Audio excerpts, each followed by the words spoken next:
Hey guys, how's it going? So, this is actually going to be pretty much my review, as of now, on my Pioneer AVH-4200NEX, which I bought it as the 4201. Which the 4201 just had the camera. It's still the 4200 radio. It's just the 4201 was the camera. So it's a 4200 is what it is. But I've had it for exactly 2 months now. I just looked at my emails, and it was delivered on August 2nd, or excuse me, August 7th, and today is October 7th. So this is, had it 2 months now. I'm gonna be honest, I still haven't went through the EQ yet. I've just been too busy or uncaring to go through the EQ and spend the hour or so going through the EQ like I did on my Jeep. To go through its EQ and whatever. It's sounding pretty good right now, so I'm not too worried about it. I will eventually go through and set the EQ where I want it and everything. But so I've had it 2 months now. I also had this Metra kit. I don't remember the number, but I'll put it in. But it'll be in the description. You can just go in the description and look at all the stuff that's on my Yukon, and you'll see the radio and the dash kit and stuff like that. But so yeah.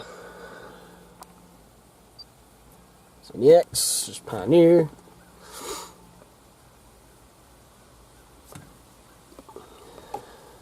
And there's a warning. You can either press OK, or you just wait about 5 seconds or so and it goes away. But I've liked this radio. The last 2 months I've really liked it. No complaints really, except something in a little bit, but it's not the radio's fault. I'll go into that a little bit later. And the problem's fixed now. So it was nothing to do with the radio. It was something else. But about the first month that I had it, the first month or so I had it, I constantly used my iPod. No problems with the audio through the iPod, changing the iPod, doing anything like that. I don't have my iPod out here right now, so I'm not going to connect it, but it's just like, any other Pioneer radio. Double-din radio anyway. You can control everything on the iPod through it. You can go through the playlist and artist and whatever else you want to. It's opening up on USB 2 because I've been using that, but I'll get into that later.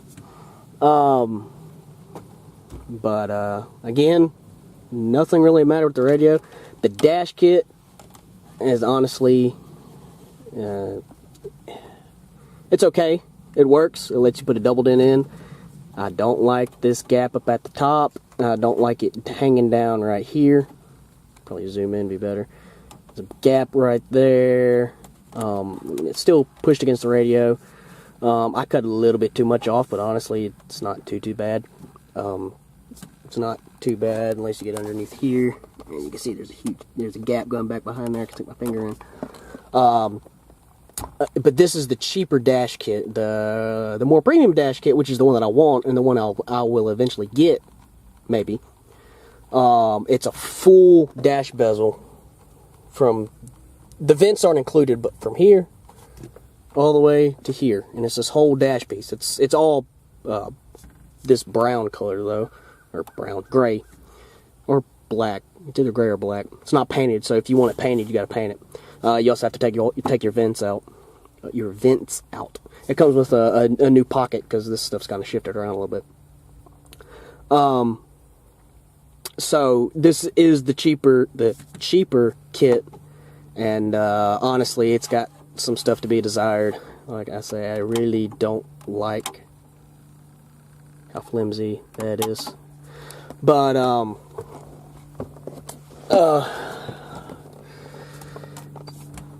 again, I like the radio. I would definitely buy one again. Other than, you know, it is, you know, $500 or more, depending on where you go and get it. I got mine from Sonic Electronics. It's got the HD regular radio, HD radio. You know, I don't even know if I have any presets. Oh yeah, I did. I did preset some. Some of these I did not do. But normal radio, it's got the radio function where it displays all the stuff you want it to display. Artist, you know, artist track, stuff like that. If the broadcaster supports it, it's also HD. 98.1 does not have HD. I think Rock 103's got HD, yeah. Right there. HD. HD at the bottom, so this is what it comes like in HD. It shows triple lines. 98.1 doesn't, it's not HD, but it does have the RDS function, or I think it's RDS. It's got tagging, which I have never done. Oh yeah, I forgot. It's got HD. There's some radios have different HD stations, which I completely forgot about because I don't listen to the radio that often. I found this out with my old radio though. There's HD1, and HD2. That's a news. HD3. One of these radio stations has a really nice oldies. I think it's actually 94.1. But anyway, here's the radio. I got two cameras. There's my front-facing camera, which honestly I haven't used that much. I just put it in 2 weeks ago. It's a rear camera, and when it's in reverse, it automatically pops to it, and you have the reverse lines that I automatically put in, that I set up myself. The reverse lines, you go into a parking spot, you pull pretty much back as far as you feel comfortable with, and then you set the lines up in accordance to the parking spot. You set the two lines according to the parking spot, and then you set your rear line on the line and your other line at the end of the parking spot. But Bluetooth, I don't have anything on my phone. My new phone, I don't have anything. You got the full AV. You got the HDMI, I don't have anything HDMI. HDMI 2, I'll plug it in a minute. I don't have Sirius. SD card, I don't have an SD card in there. aux, I got an aux, but I don't have anything plugged into it. AV, which is not active because my front camera is in AV. Rear is still active, though I don't have anything in rear. But if you had a rear audio source or rear head unit, you know, you could do that. Car features, my vehicle's too old to have that. This is a 96 Yukon, so it doesn't have the car source features. Those usually aren't available until like 2006-ish, unless you have like a BMW or Mercedes or whatever. But that's a really cool feature. Lets you see all your tire monitoring stuff. You can have extra gauges and all that other fun stuff. It's really cool. I wish my vehicle had it, but it don't. Pandora, I'll get into that later. Though I never use Pandora through the radio, I use it in another way. And then power off, source off, CD. I don't have a CD. This radio's got eject. It's got either you can press either for CD. I don't even know if this is focused on my camera. You can do eject it for CD, eject it for the SD, or just tilt the screen, which I have my screen all the way flat because I don't need it. But that's the CD. There's the SD card slot. And that is for the auto tune and EQ if you wanted to do that.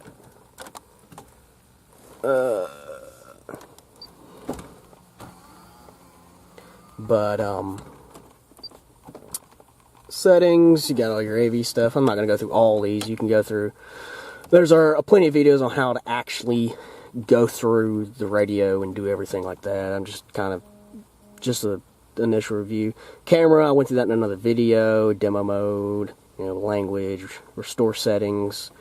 Actually need to say my Android Auto. If you had Apple device, there's Apple CarPlay. All the themes and background stuff. I still haven't put an SD card in here. You need an SD card if you want to put a picture on it. So I have not done that. There's clock settings and stuff like that, illumination settings. The balance and fade. Yeah, the equalizer. Oh, nothing's playing.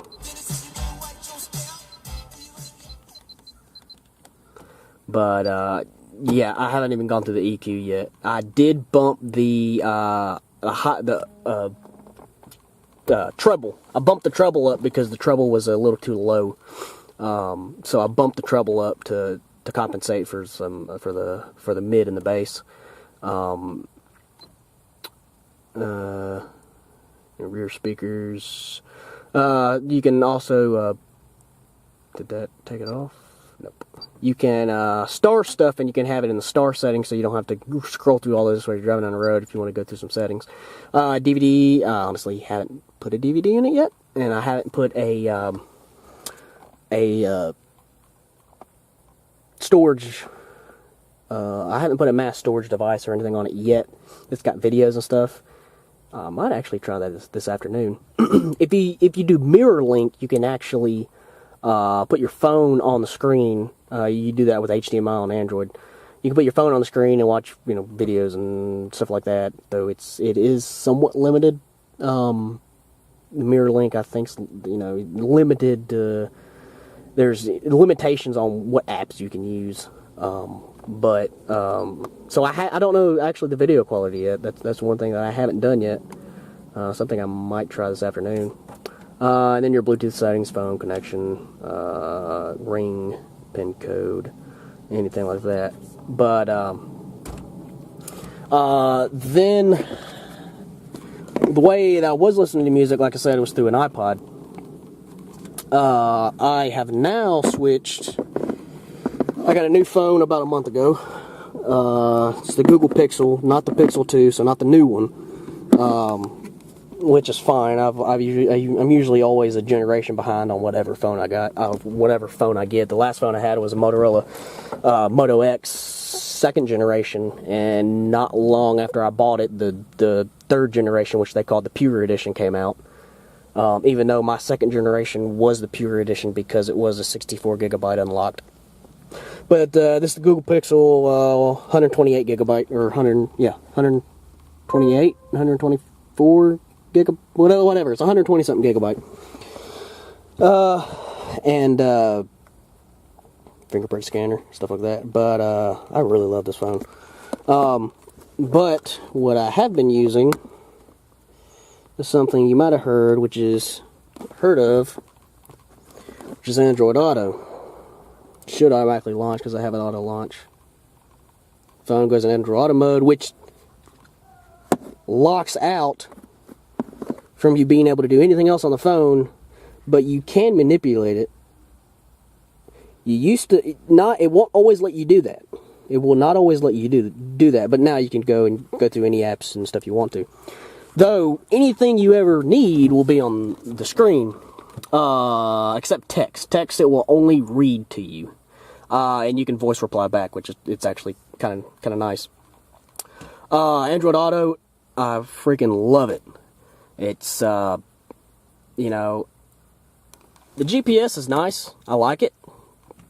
I honestly don't really. Main thing I use the GPS for nowadays is what I used to use it for, and what I still kind of do use it for, at least in my Jeep. If there's places I haven't been and I don't know where to go, I put the destination in. But you got to go to your phone, get the address, then put it in the GPS. So in my Yukon anyway, really all I use it for is a speedometer. I definitely use it in the speedometer in my Jeep because my Jeep's like 7 to 10 miles an hour off on the speedometer. So I just look at the GPS. And honestly, the same thing. I do it so much in my Jeep. I do it in here too. I don't even look at my speedo. I look at the GPS and see how fast I'm going. So that's really the only reason I use it for. Android Auto,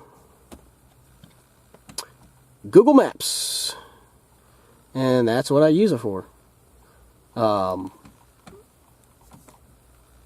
have Maps and Wise, but Google Maps, I mean, you search anything you want to. It should have your previous destinations, you got traffic, and it's all on the screen, on a bigger screen than the GPS. Yeah, you kind of look down, but one thing I really like is it goes through the radio. I mean, that's not a new concept. Stuff's been doing that for years. Even a phone you have plugged in through a USB or an aux cable will tell you will give you voice navigation through the stereo that you have it plugged into, because it will cut whatever music you're playing off your phone or your iPod. But I've been using an iPod, which isn't connected to the internet and doesn't have aerial, doesn't have data. So whenever I use a GPS and I'm listening to my music, I can't always hear the GPS. So it's nice having it come through the radio. And it cuts into the music, and when you get a text message, it also comes through here, which again, I have trouble with in my Jeep and everything else. I get a text message going on the road. One, you're not supposed to look at it anyway. And I'm not saying I don't text and drive. I might glance at it for a second, but I'm not stupid enough to try to sit there and text it while driving. But this even cuts it down more, where if you get a text, there's a little notification bar that pops up, and all you do is press it, and it reads it to you, and asks you if you want to reply or not reply, and then you can reply, and you do voice command, or text to speech, and then you say send, don't send, and, everything like that. So it's that one less distraction. I mean, yes, it's still distracting. You're driving down the road, and you might be thinking of a text, or you might be, trying to listen to what they're saying, or what it's saying, but it's still less than, oh, I got a text, I'm going to glance down at my phone for a second. But that's one thing about my Jeep. It doesn't have Bluetooth in my radio in my Jeep, so I don't have any phone call or text notification coming through the radio. So, somebody needs to get in touch with me for some reason or another. They text me, I don't answer the text. They call me, I don't hear the call, because I got my music up. It's kind of, if somebody really needs to get in touch with me, well, they miss me. But anyway, so it's good having this because it does that, and then you go to your phone. All your previous calls, go to voicemail, dial, history, I think that's it. The home page, because I'm showing you, has whatever audio source is playing right here. Has weather, and has any previous navigation, anything that's active, any previous whatever that's activated, and the navigation is on here. Any previous calls. And I think that's it. That's all I've seen anyway. And then you got your audio, which about a month ago or so, right when I got the phone, we went unlimited data.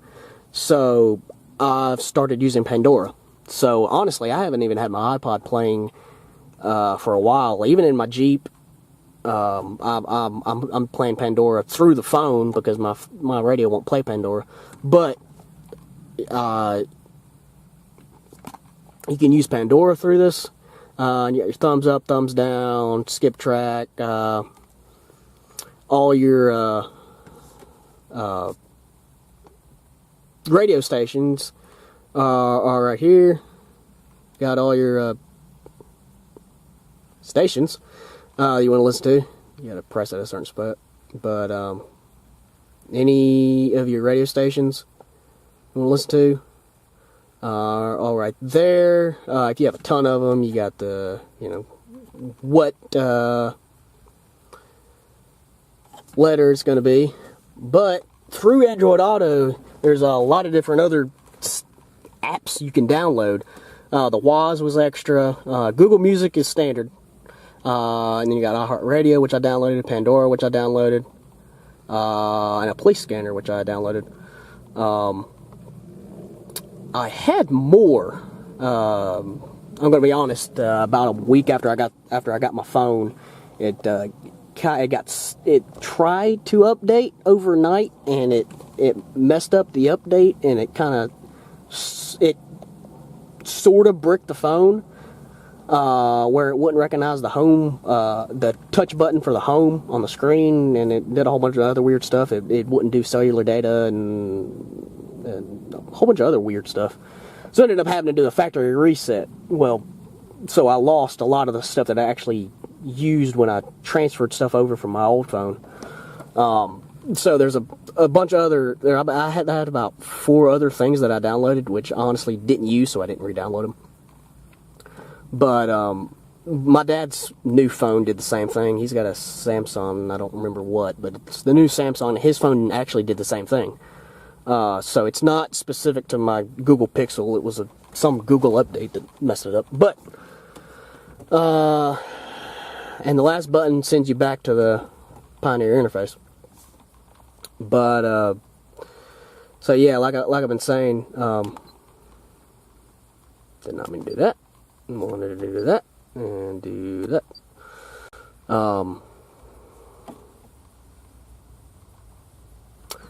That just went to the source.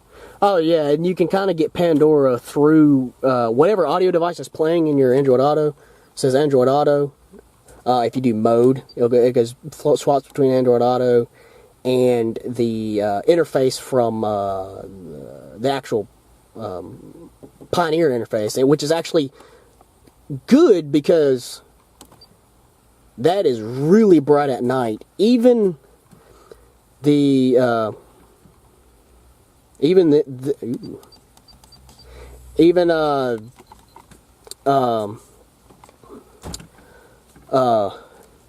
this screen is really bright at night. So you know, honestly, I've never changed it back to this, but this is a nice dark screen. So at night, if you get easy night blindness, it might be a good idea to change it here. But you know, I actually have a problem with night blindness. If somebody comes at me with headlights, you know, even low beams sometimes are really bright to me. And I kind of, you know, it's just, sometimes I can't even see a lot of times I can't even see the yellow line in the middle of the road. So a car comes towards me, and then they pass me, and I'm like, blink a couple times. So I actually have bad night blindness problems, but I've been driving for years, so it's not that bad. But I mean, I don't even know how good this review was. I mean, I'm just kind of doing an overview of the radio and my 2-month experience. Honestly, I can go back to that problem that I was saying. Android Auto, I was having a major problem with Android Auto not wanting to launch, and it being kind of stuck halfway between my phone and the radio, and it was annoying the heck out of me, and it just wasn't always launching. It was failing and always saying device unknown. And I went about a week or so, maybe even a little bit more like that, and it was infuriating me. And then I started to remember when I first started trying to use Android Auto, I was read up and saying that a lot of the Usbc devices, which this phone it's USB-C, there's problems with a lot of the cheaper USB-C cables. And I'm gonna admit, I bought a 5-pack off eBay for like $10. Nice long braided USB-C cables. Charging and data, they're fine. You know, I haven't had any problems out of them in the month that I've had them. In fact, I'd probably buy another set if I needed to. But that gave me enough USB-C cables, because all my USB cables, they are all USB micro. Or USB mini. I got some USB minis from older phones and PlayStations and stuff. But, so I had no USB-C cables, so I bought those. Well, I read up on Pioneer's website that a lot of the cheaper cables are having problems with the radio. So they gave a recommendation on some cables, where luckily my dad bought some extra cables, and they were honestly, he didn't like how thick they were. This is a nice thick USB-C cable, but the USB-C cable that came with the phone was this thick. So all I did was take that old cable out and use this, I think they're Anchor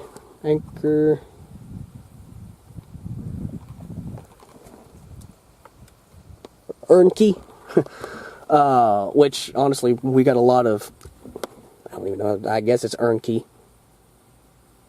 Yeah, AUKEY key. Got a lot of key devices, a lot of the USB power packs and stuff. But that was one of the, cables that they recommended. Ever since I switched to this cable, I have not had a problem out of this phone, out of the Android Auto. Every time starts up fine, never have a problem. So while I said there was a little bit of a problem at first, and when I was going to make the video, I was actually still having a problem, but I'd only had it about a month, so I decided to wait a little bit longer. The radio for about a month. I was going to point that out that, I have problems with the Android Auto. Don't know if it's a radio, don't know if it's the phone, but, I figured that out. All it was a USB cable, and there's a ton of people, if you look up online, that have problems with their USB-C devices connecting to these radios. And if it's like my problem, it's all of the cheap USB-C cables, which is understandable. They don't put as thick of a cable in there, so all the connectors aren't as thick, so it can't send the data as fast and loses packets and anything else. So as of 2 months, good radio, haven't had any problems. Android Auto, I freaking love it. I've never used Android Auto because I haven't been able to use it, but also because of data. When I first got this radio, I didn't think I would ever use Android Auto, but now that I got unlimited data, I can use Pandora and I can use Maps without worrying about running up data. So, yeah. And another thing, I don't know if any of y'all ever remember, but when I first got this Yukon 3 years ago, 3 years ago, yeah, it was 3 years ago last month. I used to have a 15-inch, sub in here. It was a 15-inch Memphis PR.